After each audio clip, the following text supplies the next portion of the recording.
Hello to all watching this video, which is part of the SASTQB series of interviews for the Women in Testing campaign, where we're looking at how women are inspiring each other and some of the challenges, obstacles and opportunities that women have faced in their testing career. My name is Debbie Archer and I'm delighted to have with me Corne Kruger. Corne, perhaps you can introduce yourself. Hi, Debbie, and thank you very much for having me part of this Women in Testing initiative. I think it's really a very good idea.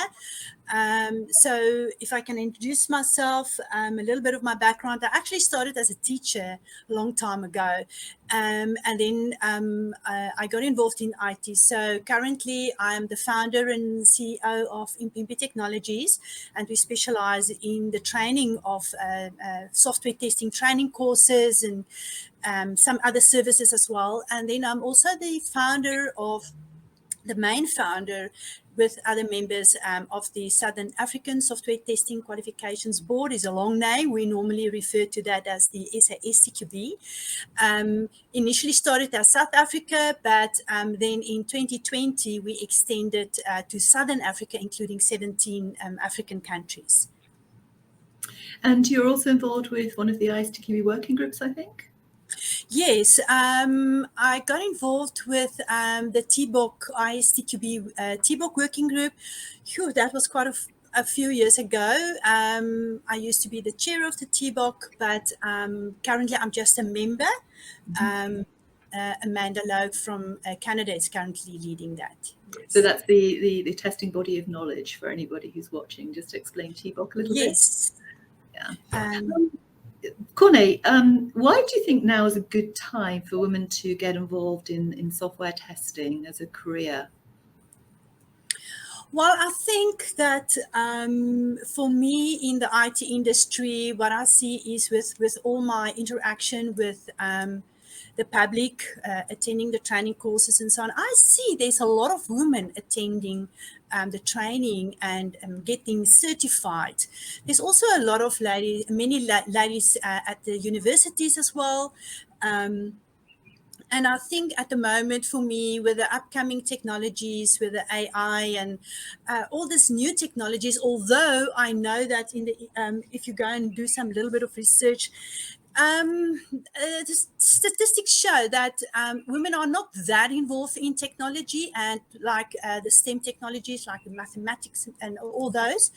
But I see more and more women taking on this career. My daughter, for instance, is an engineer and she studied engineering. And that is where I saw the promotion of many companies getting women involved as well. And I think with the nature that we have as women, as a mother caring for our children and our families, you know, when you look at software testing, that's what we also do. If I can go to a more soft side of software testing, you know, I see a lot of women who is so committed to software testing. They don't mind working that overtime and making sure that, you know, they deliver the best quality software. So for me, I think because of the initiatives from the many organizations getting women involved and seeing that on the universities, we need to feed that through to software testing as well. So women are interested. You're seeing women are interested in this as a career, and you're also seeing opportunities. Now, I know that you're really interested in this, and you have written an article about a 9-point plan, things that perhaps may help women to think about their career objectives and career progression. Could you share a little bit of insight into that 9-point plan with me, perhaps? You know, this 9-point plan, I actually looked at my own career. And I've been in IT for about 30 years now, and my testing career started in the early 2000s after the Y2K. And I could identify 3 categories that I really think women must focus on, and that is to advance their own professional career, to improve their work environment. We sit in our work environment 8 hours a day. And as soon as you wake up in the morning and you are not looking forward going to work, there's a problem. So to contribute to your work environment, and then we have our families on the side as well. And especially now with the change, working from home, I see how many women do multitasking. So I've identified the 3 points per category, and that is actually what I have applied in my life, and to contribute to my development of my career. And even at my age, I still have goals and objectives that I want to achieve, and I consistently write all these SASTQB exams as well. I've got this career plan for myself that I want to, that I'm developing, and this article is based on that. Yes. I think, having read the plan, I think that there's some really useful insight there into people who are starting a career, women who are starting a career, women who are perhaps mid-career and thinking about how they move into a leadership role, women who are thinking about a changing career, perhaps, who have got other roles in the business and want to move into testing. Could you go into a little bit more detail about what's underneath each of the 3 categories, perhaps? Yes, I can do that for you. So first of all, okay, so first of all, I think the problem statement for me is that I think it's such a big challenge for women to keep a balance between work and family life. And at the end of the day, I think a lot of women neglect themselves and put themselves right at the back of the queue and look first to the children and the projects at work and so on. So for me, the first thing is, when you want to develop yourself, is to gain knowledge. A lot of knowledge. There's so many topics and everything, and I'm looking at my stack of testing books that I've got here on my table. For instance, agile testing, mobile application testing, and everything online. You can go and buy so many books. There are conferences that you can attend online. So to plan for that as part of your life, for instance, I have a testing book beside my bed as well. So at night, I try to read up a little bit. One of the last, and I really want to promote this. One of the books that I'm reading now at the moment is the 1 Minute Manager, for instance. Yeah. Wow, this is so amazing for managers. You cannot believe. And I've actually decided I want to develop a mini training course on this and train my people in my company on that as well. Try to leverage all the responsibilities and don't try to keep everything on your own shoulders. So for me, knowledge is king or queen, if we talk about women in testing. So that is the first point that I say, is that you need to plan, and it's not a lot of effort to do that. You can attend a half an hour or 1 hour conference, or, as I say, there are very short articles that you can read.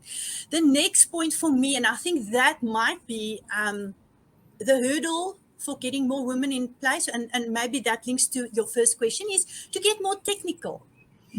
I have met some women where there's the expectation for them at their companies to become more technical, for instance, getting more involved in test automation and that kind of thing. And many women are not interested in that. And I think we need to take up that challenge, For me, in the article, what I said is, take on a short course, a Delphi code programming course, with your child maybe, or go and do an e-learning on API testing or something, just get involved, even on a part-time basis, book out for yourself a little bit of study time. I actually try to motivate my people in the company as well. On a Friday afternoon, I've got bookshelves full of books, and I invite the people to say, take a Friday afternoon, take a book and read. But there's one condition. When you are done with a book, have over lunchtime, a short presentation to the rest of the team, and do knowledge transfer, share it to the rest of your team. Unfortunately, with the work pressure, it's not that easy to do, but we try to get some other knowledge transfer between the team members, with this knowledge. And then, as I say, the technology. The third point that I have there as part of developing your own career is actually then linking back to the SASTQB, the SCR, the Successful Candidate Register, where if you complete an exam, then your name gets uploaded to the SER and you get international recognition for this. I have seen many people in South Africa that wants to immigrate, and then they do these certifications and they get another job in another country, So it's really that all around the world, companies give a lot of recognition to SASTQB certification, and it really opened doors, for people abroad, going abroad. Yeah, so for me, this is for existing already women in the job as a software tester. But what about new young ladies that would like to get involved there? Now, as part of the training that we also offer, I have seen ladies attending the training course, and they were really, I remember the one lady, she was a hairdresser, and and she had some friends, and all of them, and we were able to get them first the training to get that certification, get that knowledge, and then try to see if you can get a company that provide these academies, learner programs, and that is a way to get into the industry, for young new students coming from the university and so on. So for me, that is the third point. And then if we look at the work environment, as I say, you spend so much time with these people at work. And even now when we work, from home, still a lot of virtual and so on, you are still in contact with them, with your team sessions, your daily meetings and everything.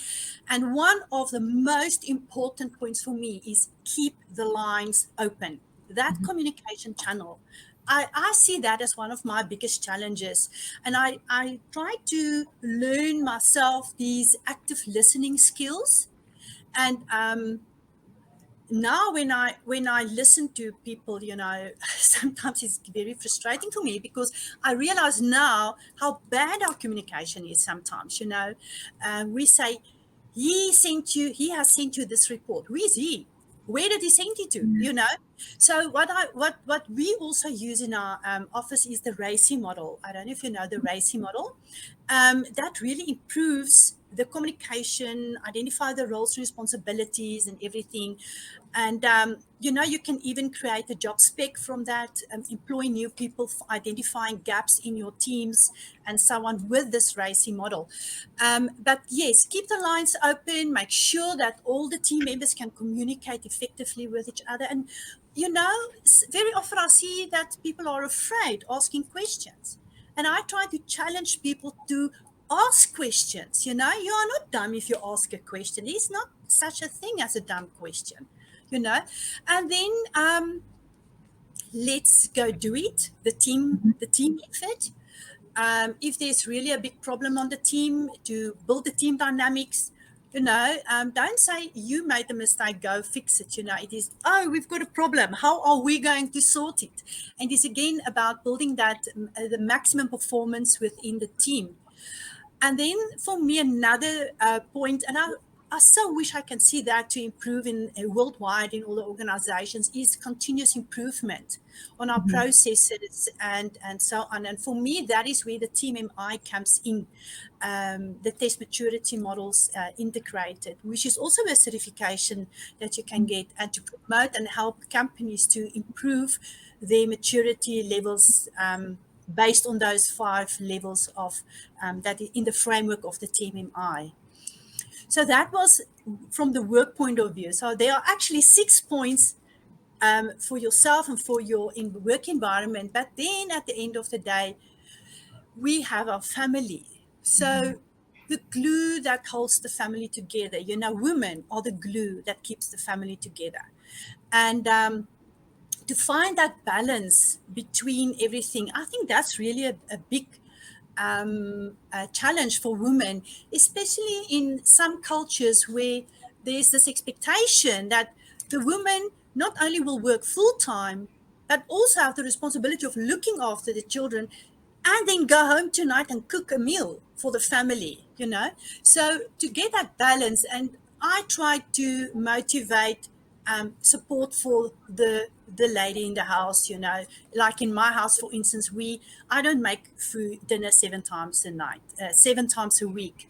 We've got turns. The family all get turns to make dinner, to give me my time as well as a working woman.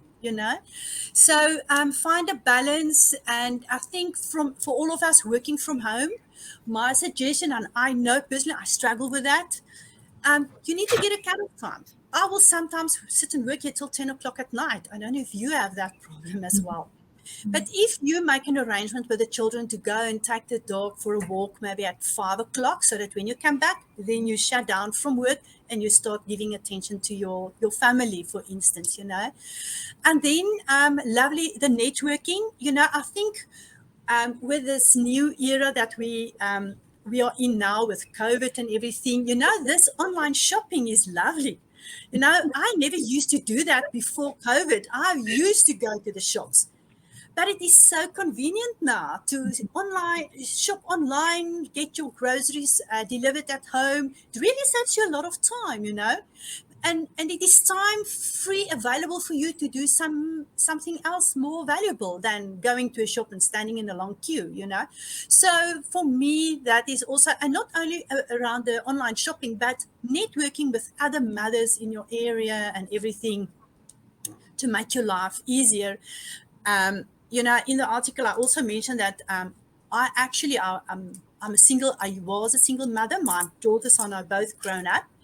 And to juggle as a single mother, women in testing who are single with children, that's a double load for them as well, So make use of the resources around you and the networks that you have available.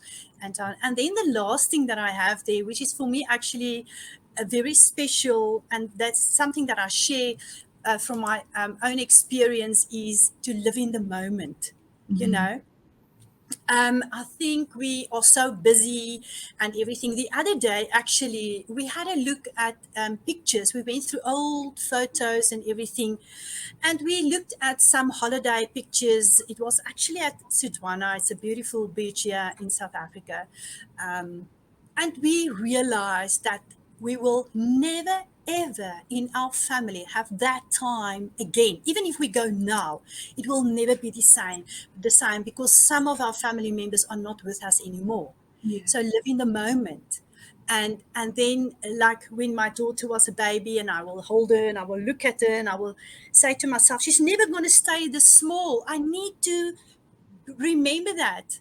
And until today, I remember that moment, and I remember her face and her small little feet and everything. And very soon she will turn 30, But I still remember that. Corne, thank you for that. So much information, and I think so many useful observations, and a very holistic view, I think, to being a woman in a career, because there are so many different factors and things that affect how we feel about ourselves and how we actually do take opportunities that come our way and how we move forward. Really, really good. You mentioned a book there, which actually I think is a fantastic book, and one that I've referred to so many times. One that comes to mind, that is things like time management are so important when you've got so many things to cope with. It's a book by Brian Tracy called Eat That Frog. And it's really useful, those things that are diverting you, the frogs, and how to actually manage them. Really good one. And there's lots of them out there, but that's one that I know. I'm going to add it to my list. Yeah, really good one. I remember reading it. The kids were just at that age where, managing the schedules was becoming a little bit tricky. And it really did give me some ideas about how to focus myself. You mentioned a couple of things in there I'd like to explore a little bit more. You said about using the Racy Matrix, and I hadn't thought of doing this before. And you use this when you're actually looking at creating job roles and putting that together.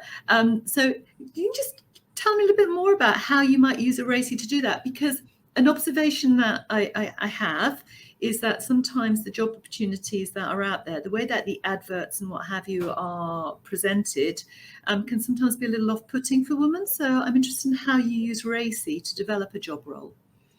So what we have is I built this Racy Matrix, or where we document in the different divisions, actually the tasks that needs to get done, especially now with a virtual way of working.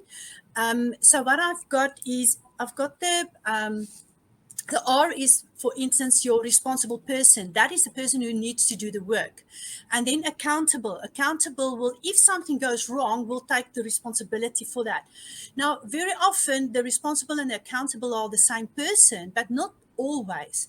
And then the C is the consultant. So when you get troubles or don't know how to do your work, you can consult this person. So in this matrix, I indicate all the work, the tasks, and then who must do it. And if you get stuck in your task, you can go and talk to this person.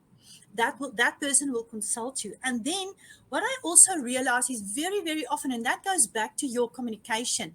Very often when you have done your task, you think it's done. It's not done. Very often there's another person that needs to take over that responsibility to finish the job. So I always say the sentence is not complete until you don't reach the full stop at the end of the sentence. So you need to think, who needs to know what I have just completed now? So the I, for me, the inform is very often the big problem, baby, for me. That's causing some misalignment of tasks. And it's very interesting that, sometimes when we deal with the issue, and I like to do a post-mortem on that, then I go back to my Racy model. And either the task was not listed, we overlooked that task, or maybe it is a person that didn't really understand exactly the dynamics between everybody. So it's a living document. So we consistently document that. And for instance, I link that to effort spent of the team. And at the moment, I know, for instance, that we need extra resources. I can see that because people tend to work too many hours. And now what I'm going to do is I can see who is spending too much work, working too much.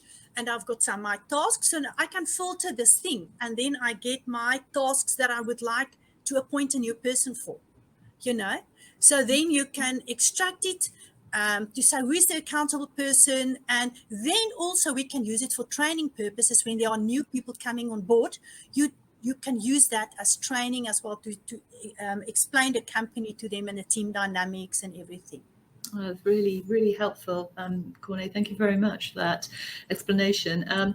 You talked about people finding opportunities and women actually going to employers looking for placements, etc., etc. What advice might you give to somebody who is interested in actually finding a role at the moment? Yeah, that, Debbie, is quite a big challenge. I really feel so sorry for young people.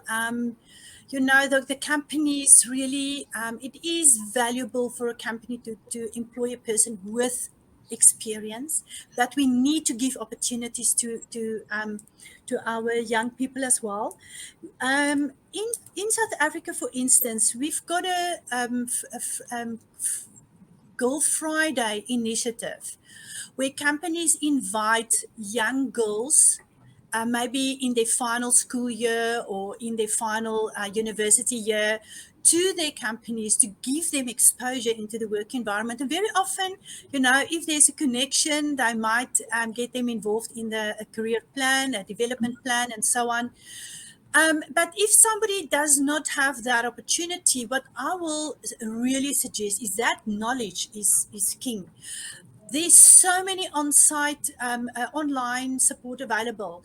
The more training you've got, and if you can put that on your CV, like, you have attended a Selenium training course, you have done your SASTQB foundation, that is the entry level. The Delphi programming course, API testing, as I've mentioned before. It will not take anything. It's only your own time and investment in yourself to do this kind of training, and then obviously practice that. I always say, if you don't use it, you lose it. It doesn't help you to get that certification and you do not apply that. And I believe that when you have that knowledge and you practice that, when you go for interviews, you know when a person when a person knows what they're talking about.